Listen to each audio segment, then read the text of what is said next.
Halo, Assalamualaikum warahmatullahi wabarakatuh. Jumpa kembali di kelas biologi. Nah, pada video kali ini kita akan mempelajari materi bioteknologi. Yang pertama yaitu pengertian bioteknologi. Bioteknologi sendiri yaitu cabang ilmu biologi yang mempelajari tentang pemanfaatan makhluk hidup, baik itu bakteri, fungi, virus, dan lain-lain maupun produk dari makhluk hidup seperti enzim, alkohol, antibiotik, asam organik dalam proses produksi untuk menciptakan barang dan jasa yang dapat digunakan oleh manusia. Nah, ada dua jenis bioteknologi. Yang pertama yaitu bioteknologi konvensional dan yang kedua yaitu bioteknologi modern. Oke, sekarang kita bahas yang pertama yaitu bioteknologi modern.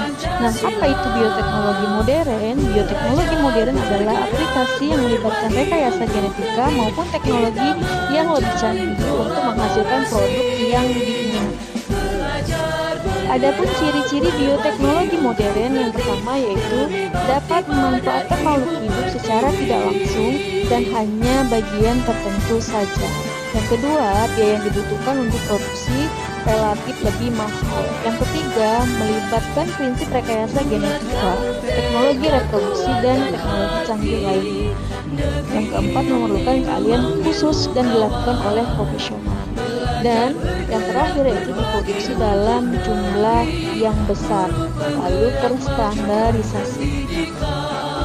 Adapun manfaat dari bioteknologi modern yang pertama yaitu menghasilkan bibit tanaman unggul, yang kedua meningkatkan produksi bahan pangan, yang ketiga menangani polusi serta pengolahan limbah, dan yang terakhir menghasilkan produk kesehatan seperti vaksin, antibodi monoklonal, dan lain-lain sebagainya. Contoh bioteknologi modern yang pertama itu teknik kultur jaringan. Apa itu teknik kultur jaringan? Itu suatu teknik untuk memperbanyak tumbuhan dalam skala besar. Nah, teknik ini dibuat dengan mengambil sel atau jaringan pada tumbuhan, bisa melalui potongan kecil, daun, akar, batang, atau bagian tumbuhan lainnya. Yang kedua yaitu teknologi rekombinasi DNA atau disebut dengan cloning. Adapun komponen utama dari rekombinasi gen yang pertama yaitu gen target. Nah, untuk gen target itu yaitu gen yang akan disisipkan dan diharapkan ekspresinya. Yang kedua, vektor pembawa gen target. Nah, seperti plasmid, virus, dan artifisial kromosom. Yang ketiga, enzim. Nah, enzim di sini yaitu enzim restriksi endonukleus atau enzim pemotong ikatan DNA, dan enzim ligase yaitu enzim yang menyambungkan ikatan DNA. Dan yang keempat yaitu sel wadah atau sel inang, umumnya yaitu sel bakteri, contohnya pada bakteri Escherichia coli atau E. coli.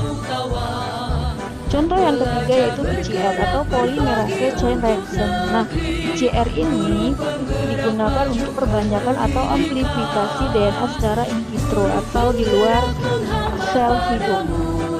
Selama pandemi, PCR banyak digunakan untuk mendeteksi ada atau tidaknya virus corona di dalam tubuh.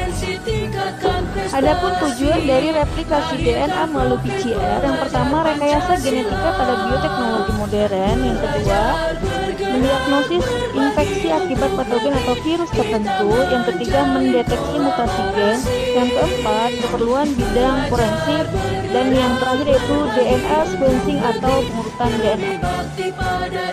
Nah, contoh bioteknologi modern selanjutnya itu antibiotik. Nah, antibiotik merupakan hasil produk bioteknologi modern. Nah, antibiotik sendiri yaitu senyawa yang umumnya dihasilkan oleh mikroorganisme tertentu yang fungsinya untuk menghambat pertumbuhan atau membunuh bakteri patogen penyebab penyakit. Nah, antibiotik yang pertama kali ditemukan dihasilkan oleh jamur Penicillium notatum. Nah, penisilin ini adalah antibiotik yang ampuh melawan infeksi dari bakteri gram positif karena mampu menghambat pembentukan dinding sel bakteri. Selanjutnya yaitu kelebihan dan kekurangan dari bioteknologi modern. Yang pertama kita bahas terlebih dahulu yaitu kelebihan bioteknologi modern.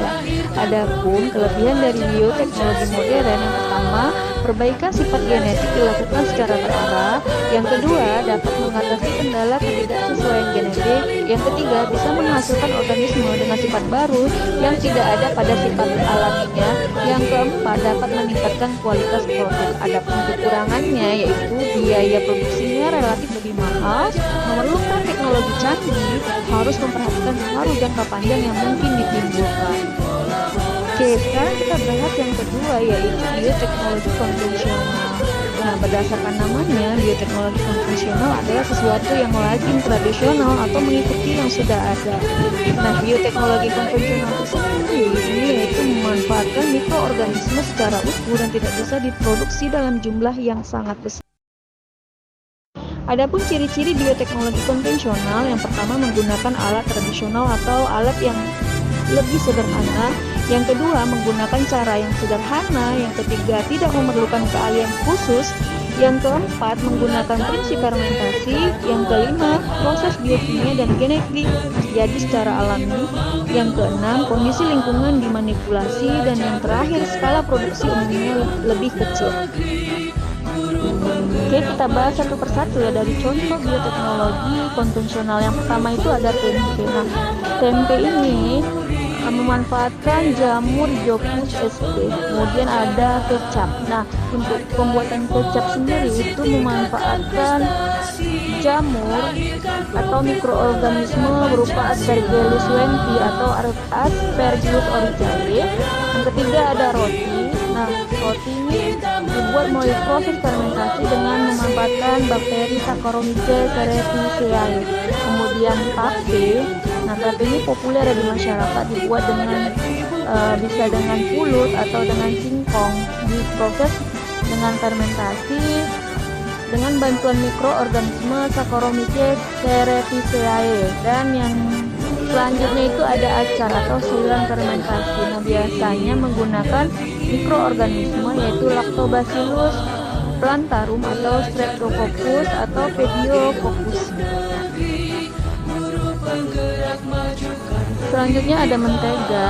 Nah, untuk pembuatan mentega ini fermentasi dengan menggunakan mikroorganisme Streptococcus lactus. Kemudian ada keju.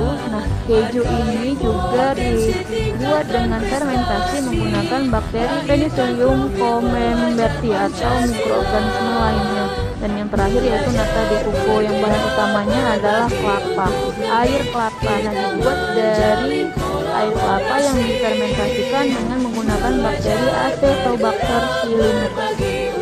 Oke, yang terakhir yaitu kelebihan dan kekurangan bioteknologi konvensional. Yang pertama yaitu kelebihan dari bioteknologi konvensional, yaitu menggunakan bahan yang harganya relatif murah dan mudah didapat. Teknologinya juga digunakan tergolong lebih sederhana, tidak memiliki dampak negatif dalam jangka waktu panjang, serta bisa meningkatkan nilai gizi makanan. Yang kedua yaitu kekurangan dari bioteknologi konvensional. Yang pertama yaitu tidak adanya perbaikan masalah genetik dan tidak bisa mengatasi masalah genetik yang sudah ada sebelumnya. Oke, yang kedua, proses bioteknologi juga sangat mudah dan dipengaruhi oleh kondisi alam antara lain suhu dan hama di lingkungan sekitar. Terima kasih, demikian video pada hari ini. Semoga materinya dapat menginspirasi. Akhir kata, assalamualaikum warahmatullahi wabarakatuh.